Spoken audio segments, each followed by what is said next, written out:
자, 오늘은 리차드 도킨스의 이기적 유전자에 대해서 살펴보겠습니다. 첫 번째, 리차드 도킨스를 소개해봅니다. 리차드 도킨스는 1941년 케냐 나이로비에서 태어났는데요. 그의 아버지는 2차 대전 중 연합군으로 영국에서 케냐로 이주하였으며 도킨스가 8세가 되던 1949년 영국으로 돌아왔죠. 부모 모두 과학에 흥미를 가지고 있어서 도킨스가 질문을 하면 과학적인 이야기를 잘 설명해 주셨다고 합니다. 도킨스는 영국으로 돌아와서 54년부터 59년까지 온들스쿨이라는 학교를 다녔고요. 옥스퍼드 대학교의 베일리얼 칼리지에서 동물학을 수학했는데요. 이때의 지도교수가 노벨 생리학의학상 수상자인 동물행태학자 니콜라스 팀버겐입니다. 1962년에 옥스퍼드를 졸업한 도킨스는 팀버겐 지도하에 옥스퍼드에서 석사, 박사 학위를 계속 공부했는데요. 1966년 박사 학위를 받았습니다. 팀버겐은 동물 행태 연구의 개척자였는데요. 특히 본능의 문제들, 학습과 선택에 있어 선구적인 연구자였습니다. 이 시기에 도킨스는 동물 결정 모델에 관해 연구하였습니다. 1967년부터 69년까지 도킨스는 미국의 캘리포니아 대학교 버클리에서 동물학 조교수로 재직하였는데요.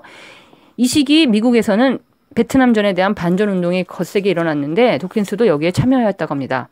1970년 다시 옥스퍼드로 돌아와 동물학을 강의했던 도킨스는 95년에 석좌 교수로 임명되고 2009년 옥스퍼드 대학교에서 정년 퇴임하였습니다.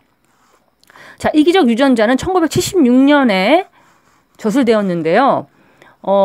이 책을 시작으로 도킨스는 생명과학을 일반 대중에게 쉽게 설명하는 데 관심을 갖기 시작해서 그 외에도 많은 저서를 저술하였는데 예를 들면 확장된 표현형, 눈먼 시계공, 만들어진 신, 에덴 밖의 강, 불가능한 산 오르기, 무지개를 풀며, 악마의 사도, 조상 이야기, 지상 최대의 쇼 등의 책을 저술하였습니다.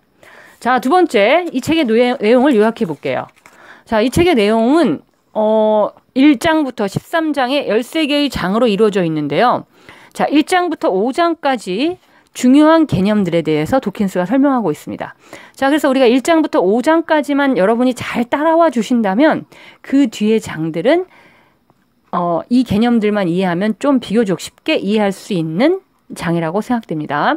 자, 1장 제목은 사람은 왜 존재하는가입니다. 자, 우리가 왜 존재하는지에 대해 일관성 있고 조리 있는 설명을 종합해서 한 사람은 바로 다윈이었어요. 오늘날 진화론이 지구가 태양의 둘레를 돌고 있다는 사실과 같이 의심의 여지가 없이 받아들여지고 있지만 이러한 다윈 혁명이 뜻하는 것은 충분히 이해되지 않고 있다고 생각됩니다. 이 책의 의도는 다윈이즘의 일반적인 옹호에 있는 것이 아니라 특정 논점에 대해서 진화론의 중요성을 추구하는 것입니다. 그 목적이란 바로 이기주의와 이타주의의 생물학을 탐구하는 것입니다. 어떤 생물체가 자기를 희생해서 또 다른 상태의 실제의 행복을 증진시키기 위해 행동했다면 그 생물체의 행동은 이타적이라고 할 수 있습니다. 그러면 이기적 행동에는 이와 정반대의 효과가 있겠죠. 여기서 행복은 생존의 기회로 정의할 수 있습니다. 이타주의와 이기주의의 이러한 정의는 우리가 주관적으로 내리는 것이 아니라 행동을 보고 판단하는 것이죠. 이타적으로 행동하는 사람이 정말로 어떤 숨겨진 혹은 무의식적인 이기적인 동기에 따라서 그러한 행동을 안 하는지를 논의하려는 것이 아니에요. 그들이 그렇든 아니든 우리가 그것을 알 수가 없죠. 그래서 이 책에서 논의할 사항이 아니라고 생각되고요. 다만 이 행위의 결과가 가상적 이타행위자의 생존 가능성을 낮추고 동시에 가상적 수익자의 생존 가능성을 높여준다면 그것을 이타행위라고 정의하겠습니다.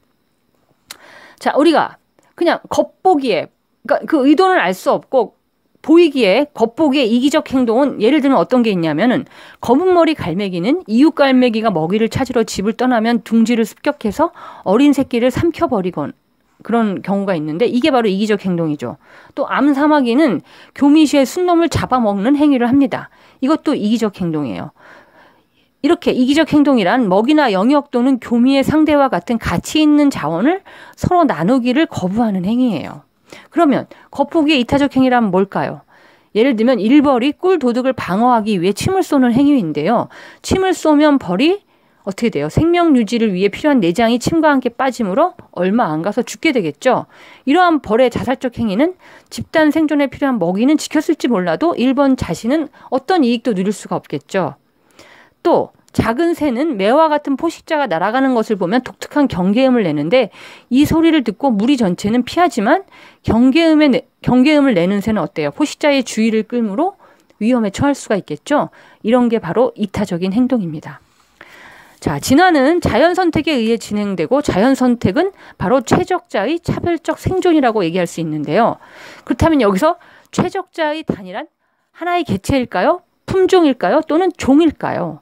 다윈이 이른바 생존 경쟁이라고 말한 데 있어 경쟁하고 있는 단위가 종이라면 개체는 장기판의 병졸로 볼 수 있겠죠.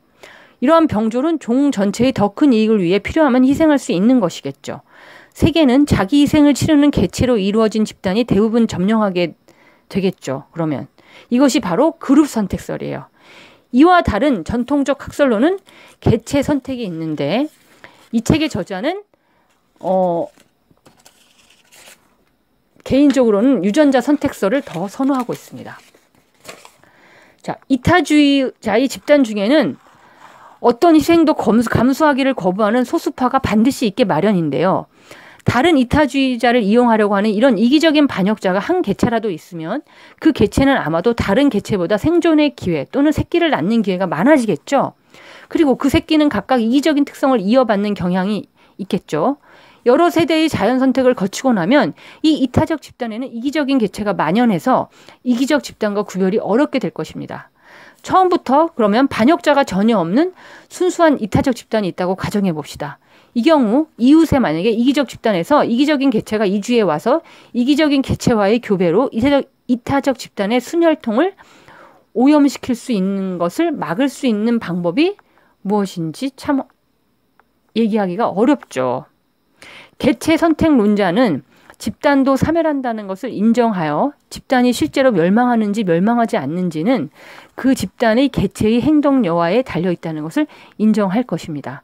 그룹 선택설은 이제 진화를 이해하고 있는 전문적인 생물학자들 사이에서도 별로 지지를 받지 못하지만 그냥 우리가 딱 직관적으로 생각할 때 그룹 선택설이 우리에게 어필하는 면이 있는 것은 사실입니다. 그래서 저자는 선택의 기본 단위, 즉 이기성의 기본 단위가 종도, 그룹도, 개체도 아니고 바로 유전의 단위인 유전자라는 것을 얘기하려고 합니다.